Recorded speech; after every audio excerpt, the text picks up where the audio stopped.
we're talking probably the most important asset in every listener's lives, which is property with Chris Bates. Chris, welcome to the show, mate. Okay, love chatting to you guys. Thanks for the invite. It's great to have you back, mate. Since we last spoke, you told us off air just a few minutes ago that you were voted number 5 in Australia. So as a mortgage broker, which is just outrageous. It's so good, mate. And having used your services before as a client, I can vouch for it. Did you expect it? We had a massive year. I mean, that's based on revenue numbers in terms of, I guess settlement numbers in terms of loans settled. So we had a big year. We knew we'd be up there. We came 11th last year, and we climbed a few places to 5th. So massive effort by our team, and we've got a much bigger team, so that helps us to keep on writing more and helping more people. Really, that's ultimately what it is. We helped probably 250, couples and families this year, and maybe the year before was like probably around 200 or 180. So we'd love to help more people. That's what we're here for, and it's been a good year. Yeah, cool. So we'll put a link in the show notes to Wealthful, and people can visit the website as well. But they can. How does it normally work, Chris? So just real quick, for those people that haven't seen a mortgage broker, maybe they went like Kate and went direct to a bank or something like that. When you see a mortgage broker, like what's the first port of call? Do you like call them, or do you drop it? Like is it like a form that you fill in? Like how does it work?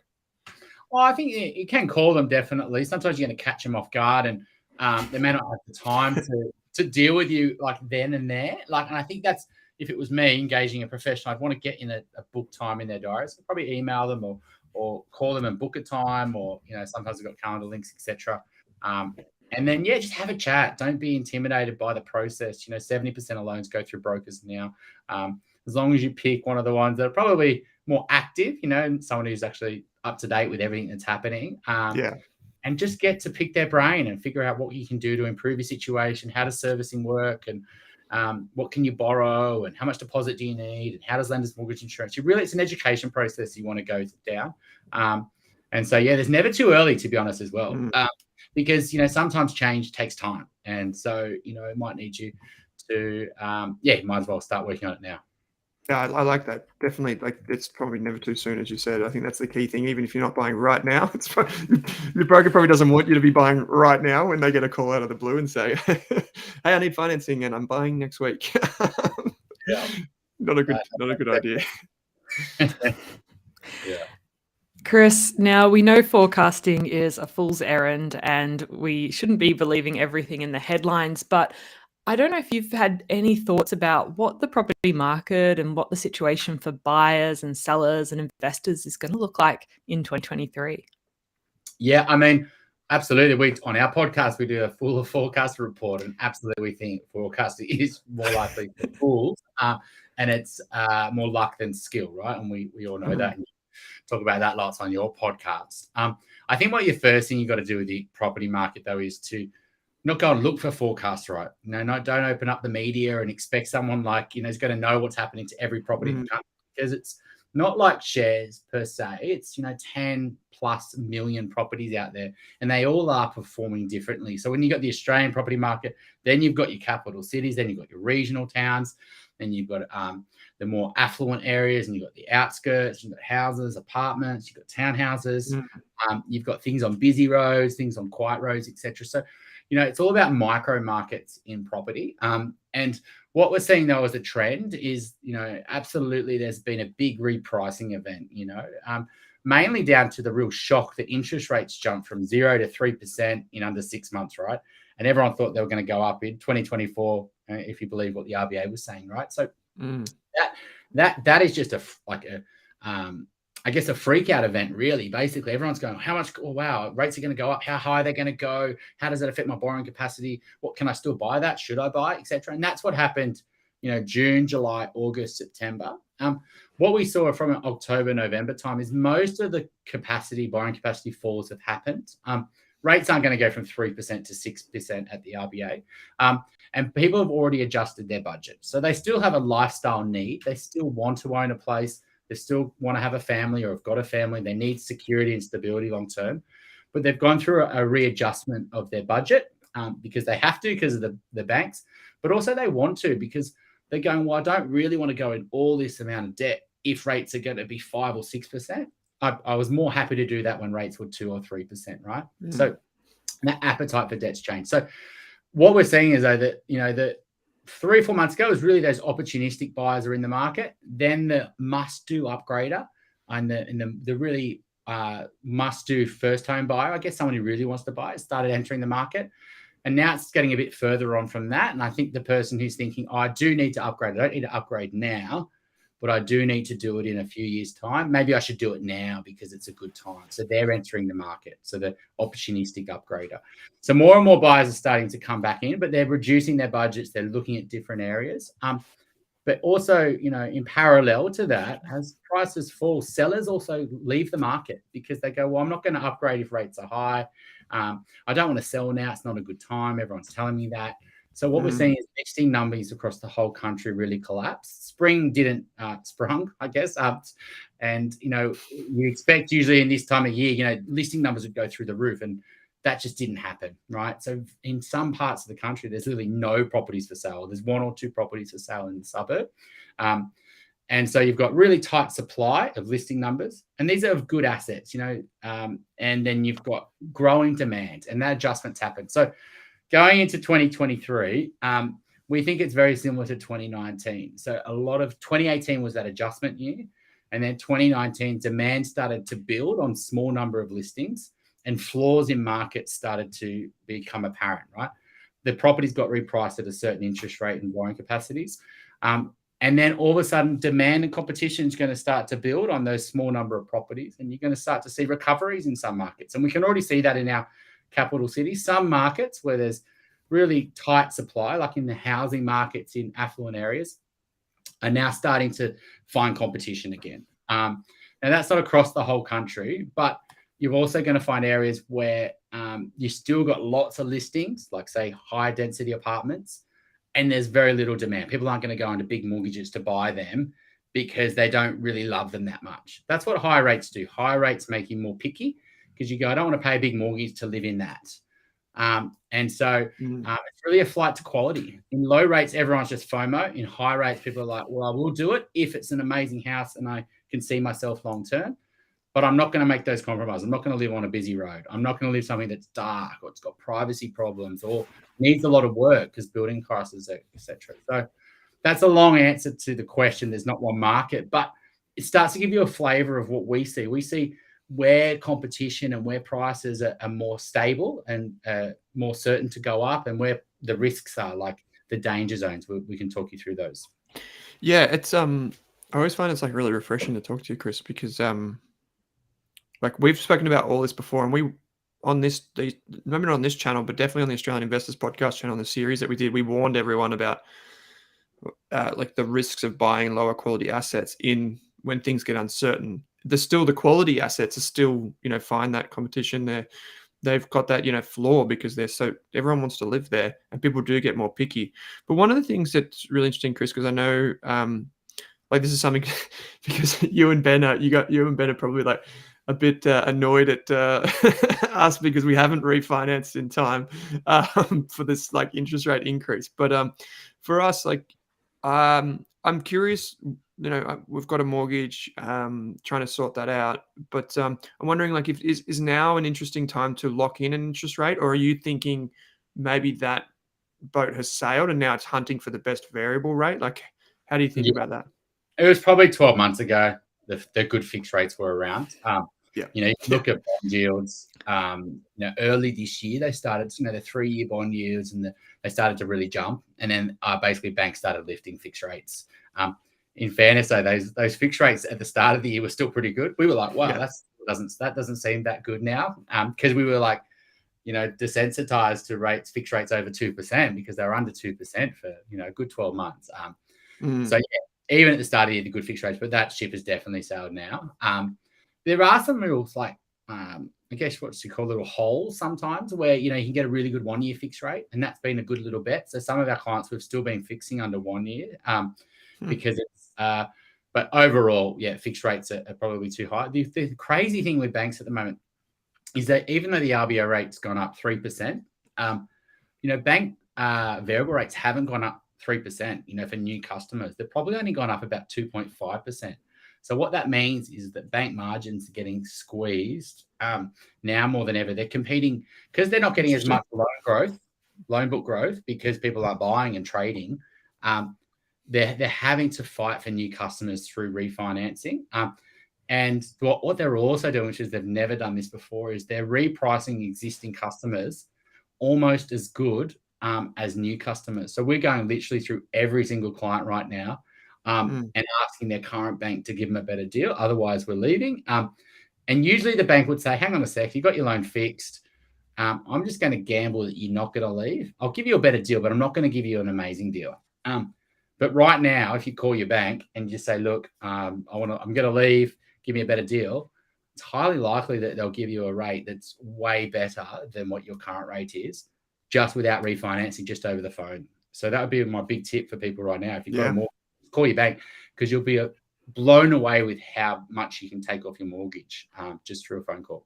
Yeah, we had someone wrote into us the other day that listens to the show. They're like, we said just give them a call, see what happens. And they saved $400 a month just by giving them a call. Like, it was like they were like blown away that they could actually just do that and save money. Speaking of, Chris, we're just chatting off air. It's been a pretty weird kind of year for a lot of people that are new to property markets going through a cycle. And what I mean by that is, like, even people that have been in property for like 10 years are probably like experiencing a bit of volatility in prices, interest rates going up, which is kind of weird for them. But through all of that, I feel like there would be some green shoots and a lot of people getting good outcomes. So maybe, can you maybe share with us a success story that you had in 2022? Yeah, so we're massive advocates on educating our clients, right? Not just on how to get a loan, getting a good interest rate, but how to structure your loan, to get the best tax outcome longer term, education on how to offset accounts work. But then once you pass all that loan stuff, it's like, actually, what's the right decision for you from a property point of view? So we would say that our client success story is when they buy quality assets. Like that's who he's getting a loan. That's just like a ticket to the game, right? And getting a good date and structure.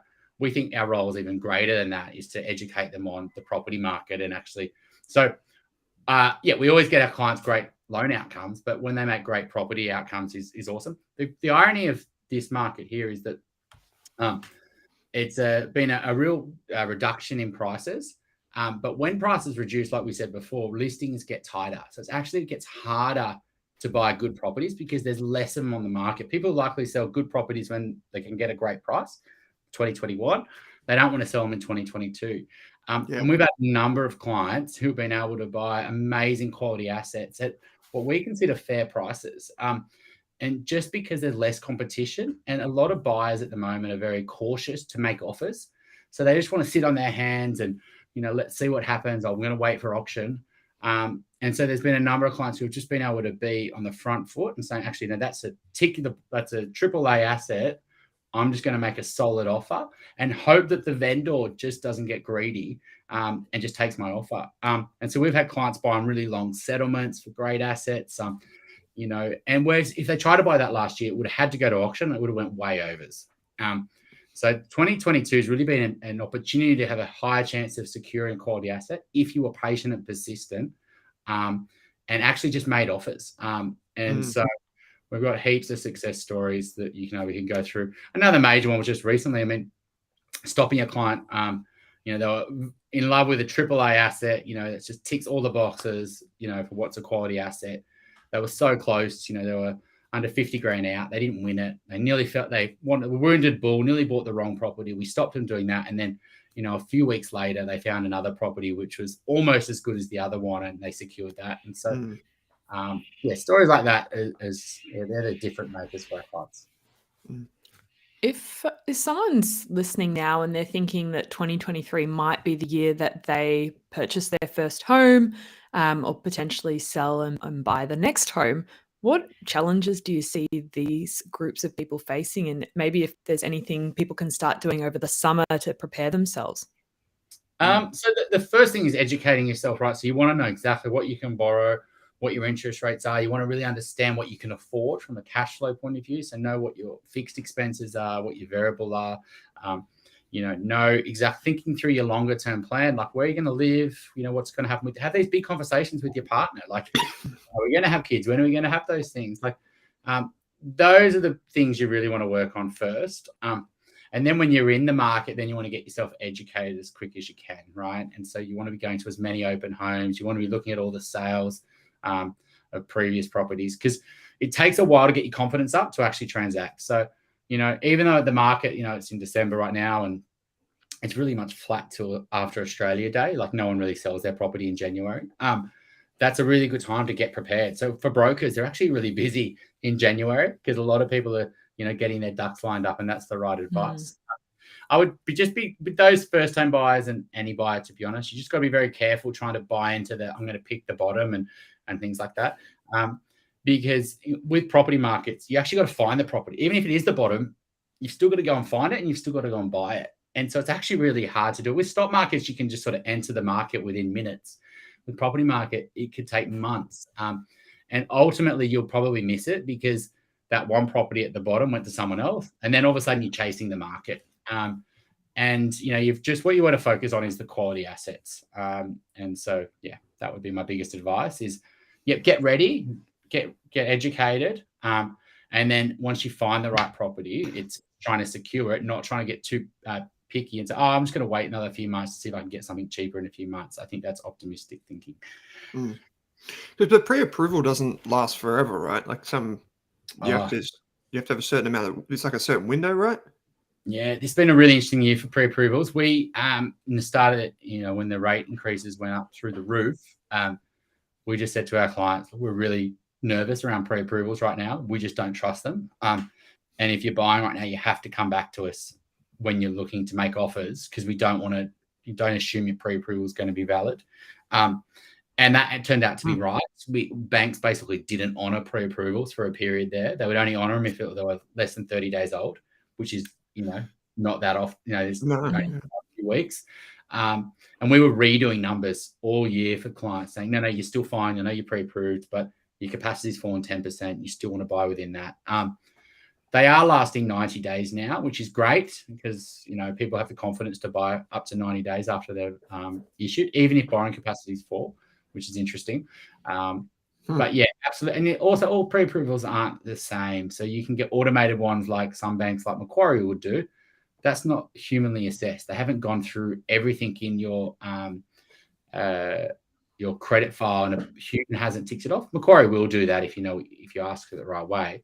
But yeah, you just got to be careful. Sometimes rather than an automated pre-approval that's not actually verified your documents. So if you don't put that information in right, then they find an issue, like you could have done your net income, your gross income versus your net income or something like that, or not declared a debt or your HEX debt or something, then that pre-approval isn't valid because no one's checked it. One of the things, Chris, is we have a lot of like first-time buyers, as Kate mentioned, tuning in for the show and looking to make a purchase and want to get on, I guess, with their life. They want to find a house and they want to settle into it for whatever reason. And over the last 5 to 10 years, the conversation's always been, well, how do I save? Everyone saw the stock market going up, and this is probably the first year where it hasn't gone up, and they've thought, maybe Kate and Owen were right about just not putting the money in the stock market and saving it and being sensible, in a bank account or something like that. But I guess because you're the expert around all things like cash flow and property, how can people save more effectively? Are there any strategies that they can put in place? Look, there's definitely, you could either do two things. You can increase your income, which I would say that's probably your biggest opportunity. I think a lot of people think, I'll just save my way to buy property. Actually, I think maybe invest in yourself. The more that you can increase your income will mean the more you can save long term. So I'd say that's probably my advice to people is invest in yourself, invest in your career, and your human capital, which will give you more potential ability to save. And so once you've done that and you're doing that, and you can't keep on doing that, right? Then it's a case of just looking for opportunities to increase your income, whether it's switching jobs or starting business, etc. But then you can cut your spending back. But there's always a line where it's like you've got to still enjoy life and take in experiences. But once you've got there, I would say then it's just about automating your life and saying, okay, well, I want to save $2,000 a month. I think one of my I call it the bucket strategy in your mind. Mental accounting, it's like a behavioral bias. So let's say your income was $5,000 for a month. if you think you're earning $5,000 a month, you'll spend like you're earning $5,000 a month, right? Because you'll attach that $100 dinner to $5,000, but you're not really earning $5,000 a month. Of your $5,000, you know, $1,500 is going on rent. So now your income's only $3,500. Then you've got $1,500 of fixed expenses like food and travel and etc. So maybe your income's $2,000 a month. Really, that's what after you take off your fixed costs. So when you spend your $100 on dinner, it's $100 of $2,000, or it's $100 of $1,000. You're going to have a choice of whether that money's valuable. If you've only got $1,000, you're spending $100. That's 10% of your monthly budget that you can spend on that dinner. And I think that's where people they don't feel as rich, right? Because and then what you would do is the $5,000 you get per month, you actually section $4,000 of that off in that scenario, and you would just pay $1,000 to, I don't know, like a bank account that you do your day-to-day spending from. So when that $1,000 runs out, it runs out. You don't touch that other $4,000, and included in that $4,000 was the saving component, right? Maybe it's to save $1,000 a month. So if you automate that as part of your expenses, so that's how I think the best way to do it is to cut your income up, give yourself a spending amount per month, and spend based on that. Your whole mindset will shift because you go, wow, I just spent $400 over the weekend on clothes and going out, but only had $800 for the month. Wow, I'm not sure if I'm going to do that again. But if you have $5,000 in your month, that's where you get credit card issues and short-term debt because money goes in, money gets out. Oh, actually, I'll have a credit card. And then all of a sudden you start going backwards.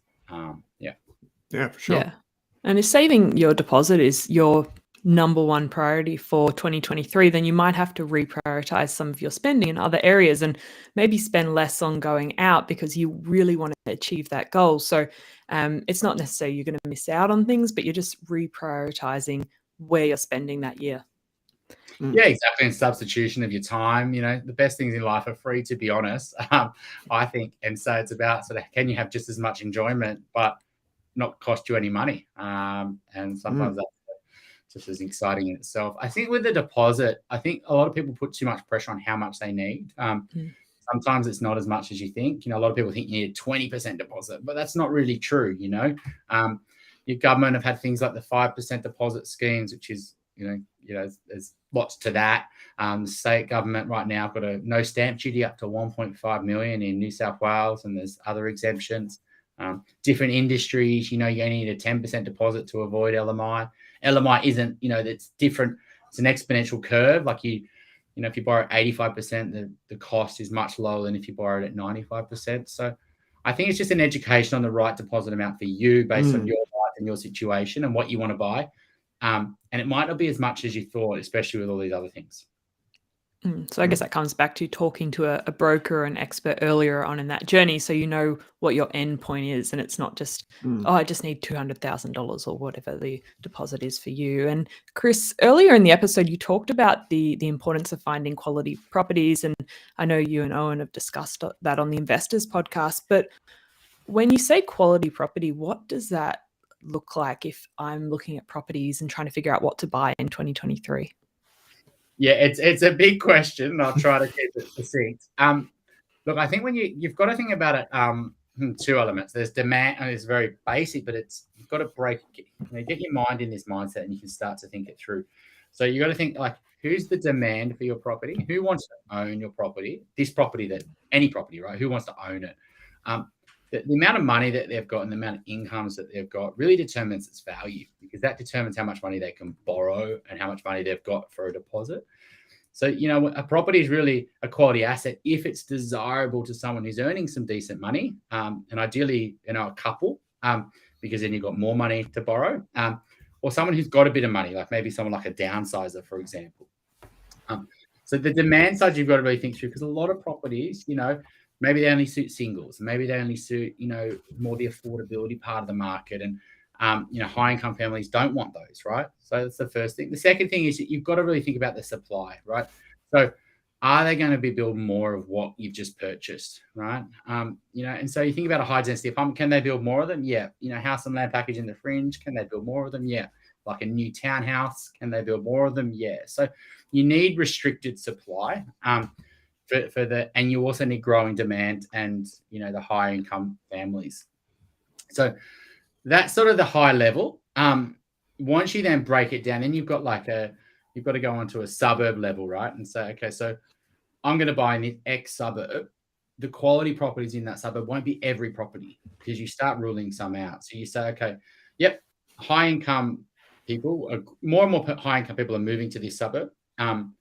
And they actually want to live here for their long term because they've got great schools and family, etc. Might not be the highest income, but they're higher than average. But whereabouts in this suburb do they really want to live? And they'll want to be in a certain pocket because it's got access to the local amenity. It's quiet. It's got great lots of trees and in that pocket in particular, people will live in that pocket and go, I don't want to leave this part of the suburb because it's the best part, right?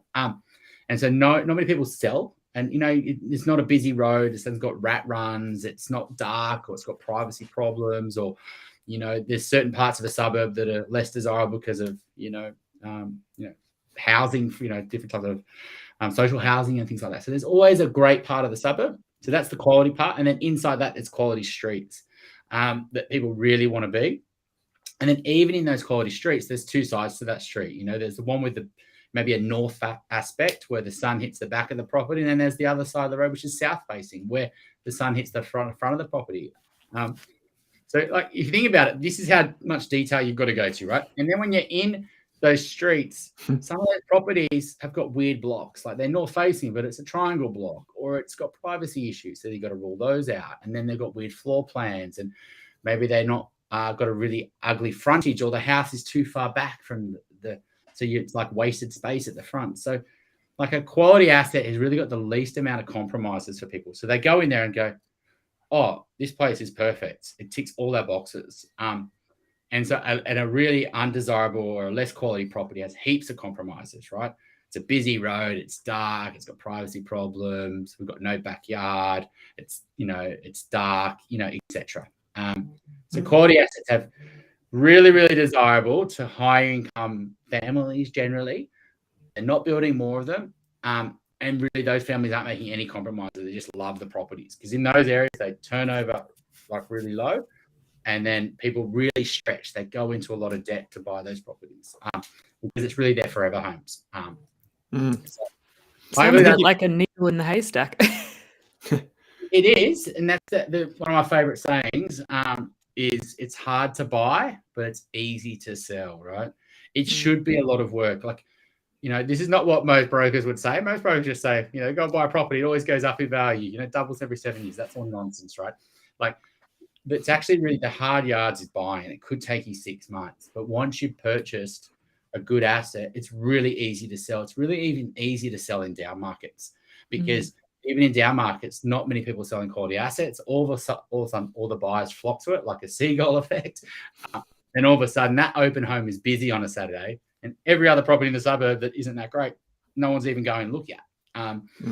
So great properties are hard to buy. Even in down markets, it's difficult because they're hard to find and hard to negotiate. But they're always easy to sell, and that's a real, a real ingredient of a quality asset. I was just going to say the one thing, if Chris's answer there was a little bit there's a lot to it. If you just remember one thing, because it's Chris's advice there. The thing that jumped out to me, mate, was that just remember who you're selling to. You want to be selling to someone that wants to pay a lot of money for the property. I think that's something you taught me when I was going through the process with you. But it's such good advice to go through all those steps that you just mentioned. And a good broker and a good buyer's agent will help you with that, right? It's not like you're out there on your own. You mentioned before how you stop people buying something, which is probably the power of good advice, right? Not just here's a good asset, but here's don't make a mistake because it's such a big asset in people's lives. Yeah, so we're not buyer's agents, but we will, clients send us a property, we're happy to throw our 2 cents in just as an education process and say, hey, and I'm not looking at the positives. The positives should stand out. It's great suburb, etc. What I'm thinking is what's not good. What would buyers not like about this property? Because when you're in love and you're in the suburb, you're in your mind emotionally, you make those compromises and you just think, oh, it's not a big deal. I want to live there, so but no, other buyers look at it differently. And so I'm looking and going, oh, I don't think buyers would like that. Oh, I don't think buyers would like that. Mm. And they're the things that need to be factored into its price. So you don't just go and pay a big price for a property that's got compromises that a lot of buyers don't make. And that's where I think a lot of people get, they sort of, it's easy. I've been through the process multiple times. You all of a sudden, and just over many months, you get worn down as a buyer. You just start making more and more compromises because you just want the pain to be over. And so what we just do is say, okay, now subjectively, how would another buyer look at this? It's got really lots of steps. It's a really bad block. It's got no parking. Families aren't going to like that. It's too close to the train line. That's going to be noisy. I know you said there was no noise, but it has to have. Oh, actually, you know what? It's south facing. It's going to be really dark in winter. But it's just trying to look at things from a non-emotive point of view rather than, hey, I just need to solve my property pain. Yeah. Yeah. And having a sounding board during such an emotional and one of the biggest financial decisions you're going to make is always a good idea. And Chris, to wrap up today's conversation, I was wondering if you could leave us with some of your biggest tips for first home buyers during the coming year. Look, I think you've got to, if you're a first home buyer, 2020, what do you really want? What's the perfect market for you as someone entering the market? Well, it's when everyone else is really scared and nervous. People's budgets are reducing, prices are falling, sellers are nervous, sellers are willing to take offers. It's not you want to have lots of properties on the market. Well, that's tough in any market, to be honest. Low listings has been it's getting a problem every year. Percentage of properties selling on the market is actually smaller every year. But so all those things are actually really good for buyers. And so, what you don't want is a 2021 or a 2020 type of market, or a 2017 or a 2019 even, where you've got lots of competition, people are really FOMOs in the market, etc. And so I think a lot of people, especially a lot of first home buyers, they don't want to get it wrong because it means a lot. They've worked really hard to save this amount of money. But what you want to realize is that market you're probably buying into is actually really favorable for you right now. And it can easily become one of those markets where it's really hard for you because your budget's not enough and you keep missing out and all the good properties keep going for bigger prices and you have to end up buying a poorer asset. So that'd be my advice at the moment, is just be really patient and persistent. We're constantly renewing pre-approvals for our clients, and that's totally fine because that's actually a good thing. That means they're carefully waiting and they're being patient. But then you just also got to be persistent. You've got to be in the market, waiting. So work hard first home buyers over the next 2023 because listings are absolutely going to be low. Not all bad news. A lot of the bad news has been factored into prices. Borrowing capacity falls, inflation, etc. So more further bad news could happen. Inflation outbreak could continue. Rates could keep going up, but you'd have to argue that maybe it's on the tail end of that. And it could easily get good news could start factoring into prices. Rates aren't going up. Tax cuts are coming through. APRA is reducing the serviceability buffer. The stamp duty change. The prices are starting to go up. Clearance rates are going up. These are all positive things that aren't factored into prices right now. Could easily start to mean you're going to start chasing your tail. That's good advice. It is. No, it is, mate. It is. That's great. I think, to be honest, for the last 10 years, first home buyers have been saying, for most of the past 10 years, first home buyers have been saying how hard it is. And everything's kind of against them. Whereas now there's so many things that are potentially going to work in their favor. You said listings may be a bit of a challenge, but this could be the time where you get more interest on your savings, where if you can maintain your job, because a lot of first home buyers are typically in the growing part of their career. So they typically can maintain their jobs, which means that they still can get some pre-approval and look in the market. I think this is an exciting time. So, I guess the few things that we'll leave folks with is, one, if you do want to get advice, feel free to reach out to Chris and the team at Wealthful. There'll be a link in the show notes, but also we've got our free property course, which is probably a great primer over summer with Chris and Amy Lonardi. So two of Australia's best indeed. You heard it here. So go in there, get the course. It's free. And you can basically do all the 101 of property before you meet with someone like Chris or Amy, because it probably helps them, because you'll be able to have a conversation on their level as well. So Chris, mate, we really appreciate you taking the time out, especially before the busy week before Christmas. So, mate, if we don't hear from you again, Merry Christmas and a Happy New Year. And thanks for taking the time to join us on the show. Thank you so much, and have a great Christmas to you both as well, and all the listeners out there. Yeah. Thanks, Chris. And Kate,